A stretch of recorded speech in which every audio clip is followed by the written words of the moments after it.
Bonjour tout le monde, bienvenue sur ma chaîne YouTube.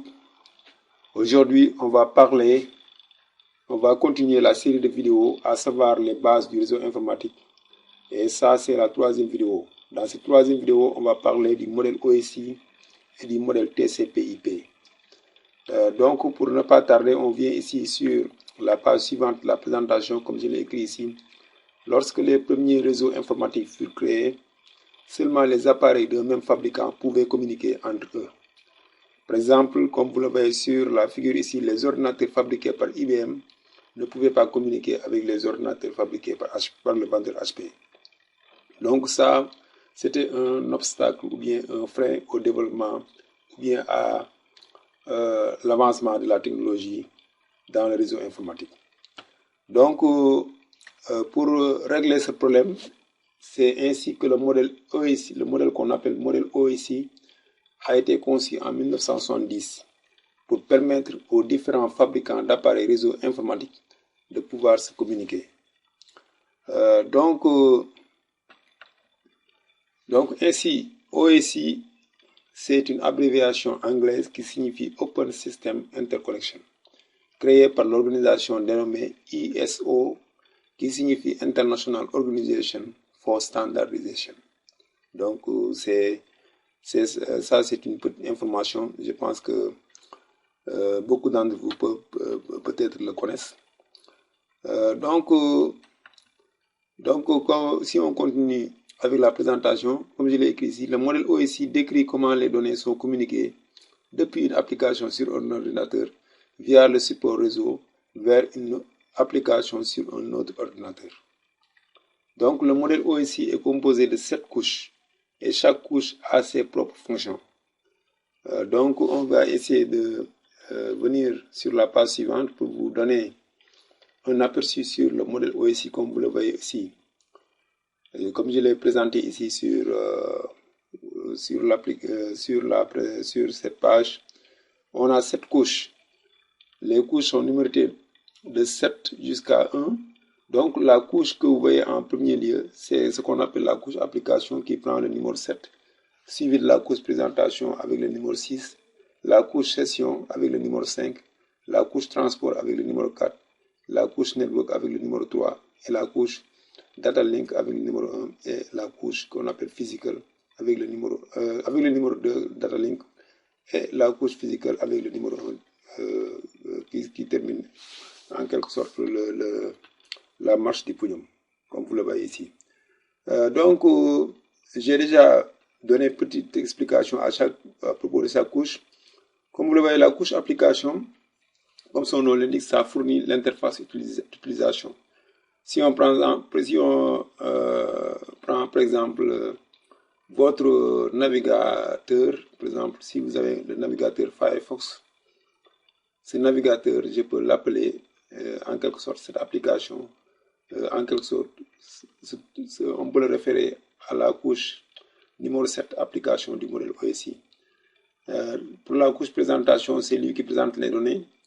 Par exemple, ça peut être des données qui sont, par exemple, si ce sont des données qui sont chiffrées ou bien quelque chose comme ça. Cette fonctionnalité, on le retrouve au niveau de la couche présentation. Après, on a ce qu'on appelle la couche session. Comme je l'ai écrit ici, ça garde les données des applications séparément.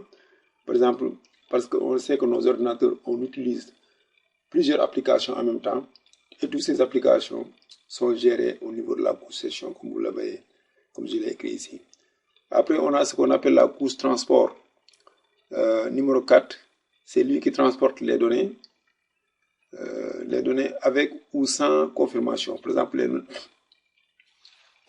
quand je dis avec ou sans confirmation, quand on va entrer plus dans les détails à propos des vidéos qui vont venir, c'est en ce moment où on va parler, par exemple, quand on utilise le mode TCP ou bien le mode UDP. Pour le TCP, c'est lui qui, en quelque sorte, fait la confirmation des données, ou bien le mode UDP qui, lui, ne se soucie pas de la confirmation des données. Donc, c'est ça le rôle fondamental de la couche transport.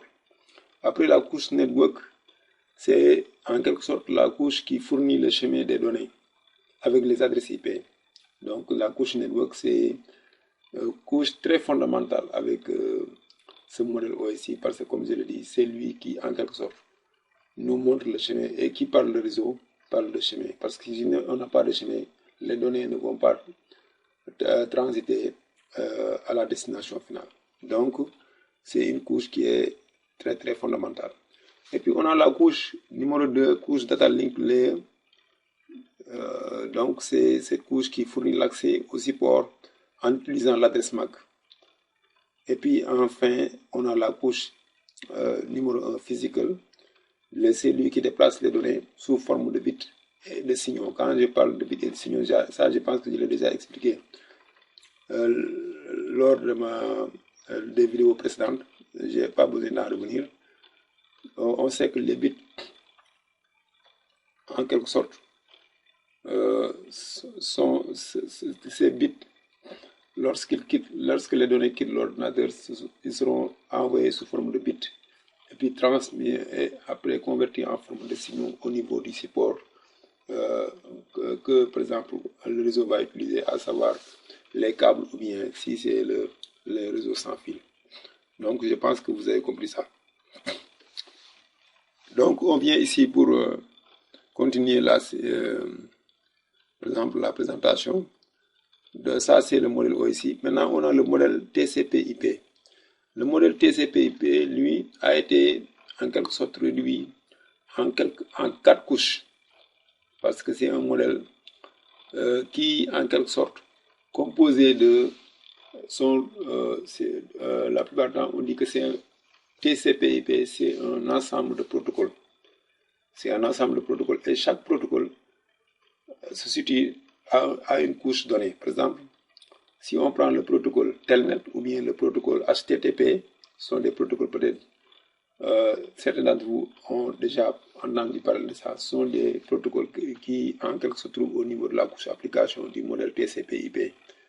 Au niveau, et puis mettons en tête que cette couche application, je vais en revenir même, Et puis on a la couche transport.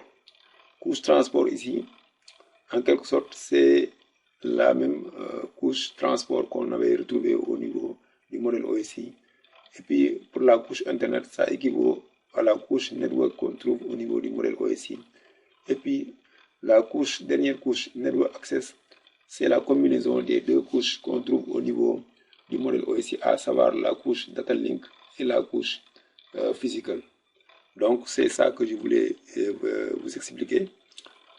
Donc on vient ici rapidement pour faire la comparaison des deux modèles. Avec le modèle OSI, comme vous le voyez ici, les 3 couches ont été condensées en une seule couche au niveau du modèle TCP/IP. À savoir, ici, on parle de seulement application quand on veut faire référence à ces 3 couches au niveau du modèle OSI. Donc la couche transport ne change pas. La couche network a changé de nom. On l'appelle couche Internet, mais le rôle est le même. Et puis dernièrement, les deux couches, à savoir les couches Data Link et Physical, ont été en quelque sorte condensées et s'appellent maintenant la couche Network Access. Mais mettez en tête que on a 2 modèles. Vous allez vous poser la question, là, pourquoi on utilise 2 modèles? Est-ce qu'un seul modèle ne suffit pas pour en quelque sorte faire fonctionner nos réseaux? Non, les 2 modèles chaque modèle a un rôle bien défini et sont des modèles d'une importance très capitale pour en quelque sorte faire fonctionner nos réseaux. Parce que le modèle OSI est le modèle qu'on appelle modèle de référence. Ça, il faut bien le comprendre. C'est le modèle de référence du réseau informatique. Tandis que le modèle TCP/IP, c'est le modèle des protocoles. Donc, quand on parle de TCP/IP, on pense toujours aux protocoles qui sont utilisés. Et quand on dit protocole, ce sont seulement les règles prédéfinies pour, en quelque sorte, faire fonctionner notre réseau informatique. Parce que qui parle de réseau parle de règles qui seront définies. Parce que s'il n'y a pas de règles qui sont définies, il n'y aura pas de communication fiable qui peut en quelque sorte faire bouger nos données d'un appareil A vers un appareil B. Ça aussi, il faut bien le comprendre. Donc, grosso modo, c'était ça. On vient ici sur Packet Tracer pour résumer ce que je viens tout juste de vous expliquer, parce que parce qu'il y aura beaucoup de confusion, surtout pour les débutants qui c'est pour la première fois, ils entendent parler du modèle OSI, modèle TCP, mais la simplification est là. Le modèle OSI, c'est le modèle de référence pour les communications dans le réseau informatique. Tandis que le modèle TCP/IP, c'est le modèle des protocoles. Quand on parle de TCP/IP, mettez en tête que c'est un modèle qui est composé de plusieurs protocoles, ou bien un ensemble de protocoles. Et cet ensemble de protocoles sont répartis dans les différentes couches du modèle TCP/IP.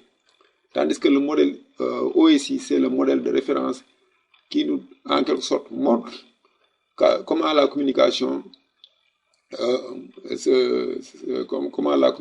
se fait entre les différentes couches de ce modèle. Donc, c'est ça la différence. Donc, il faut bien comprendre.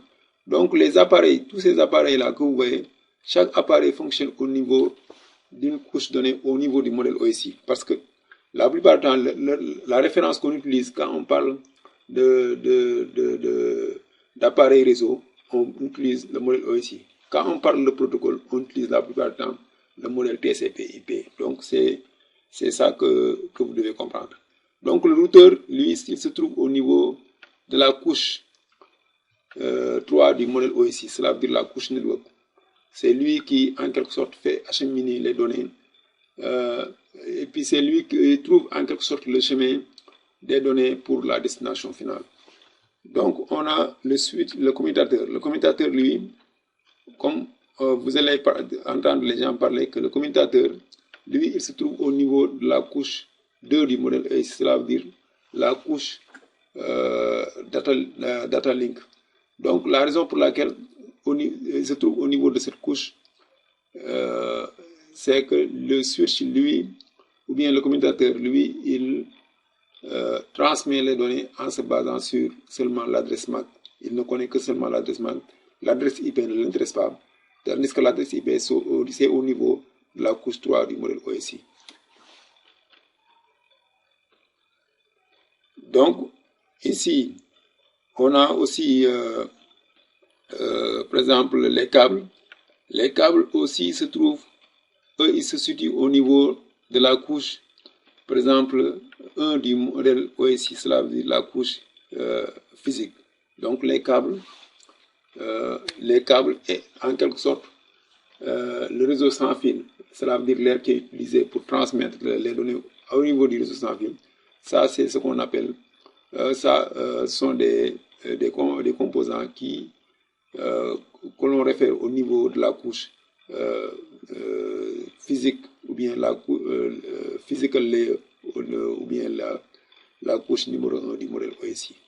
Donc c'est ça que je voulais vous expliquer, parce que vous allez entendre dire que l'appareil là, c'est un appareil de la couche 2, ou bien de la couche 1, ou bien de la couche 3, ou bien même de la couche 4, cela veut dire couche transport, parce que ce sont ces 4 couches, en tant que, par exemple, network, en tant que, par exemple, administrateur de réseau, ou bien en tant que technicien de réseau, ce sont ces 4 couches qui vont vous intéresser. La couche application, ça intéresse les développeurs, par exemple les gens qui sont spécialisés sur le développement d'un programme ou bien d'une application donnée. Eux, c'est ça, cette couche application, ou bien ces 3 couches qui se trouvent au niveau, parce qu'on appelle ça ces 3 couches, les couches supérieures. Ces couches sont destinées, ou bien ces couches, la plupart du temps, c'est pour les gens qui font la programmation. Donc, ou bien les programmeurs, ou bien les développeurs, ou bien ceux qui, en quelque sorte, travaillent pour mettre en place les applications. Mais vous, comme en tant que technicien en réseau, ce qui va vous intéresser sont les 4 couches, à savoir les couches transport, couche network, couche data link et couche physical. En tant que technicien, c'est ça qui va vous intéresser. Et puis au niveau de chaque couche, il y a énormément de travail à faire. pour essayer de comprendre son fonctionnement. Parce que si c'est la couche physique, on doit comprendre les différents câbles qui peuvent être utilisés au niveau du réseau. Si c'est la couche numéro 2, Data Link Layer, ou bien couche Data Link, on doit comprendre, par exemple, les composants comme le commutateur, comment ces appareils-là fonctionnent. Mais tout ça là, n'ayez pas de souci. Je vais en faire des vidéos pour que vous puissiez bien comprendre le fonctionnement. Pour la couche numéro 3 ou bien couche network, on a le routeur aussi. Au niveau du routeur, il y a beaucoup de choses qu'on doit apprendre au niveau des adresses IP, au niveau des protocoles de routage et tout ça là. Mais n'ayez pas peur, bien n'ayez pas de souci. Je vais prendre mon temps pour bien vous expliquer le fonctionnement aussi des routeurs. Et puis au niveau de la couche transport aussi, on a à étudier les protocoles comme le protocole TCP qui fait en quelque sorte que les données puissent être délivrées avec confirmation ou bien avec garantie, tandis qu'on a le protocole IDP qui lui ne se soucie pas de la confirmation des données. Donc c'était ça grosso modo une petite vidéo à propos du modèle OSI et du modèle TCP/IP. Je pense que vous avez appris quelque chose dans cette vidéo. Je vous remercie d'avoir regardé et je vous donne rendez-vous à la prochaine. Merci beaucoup.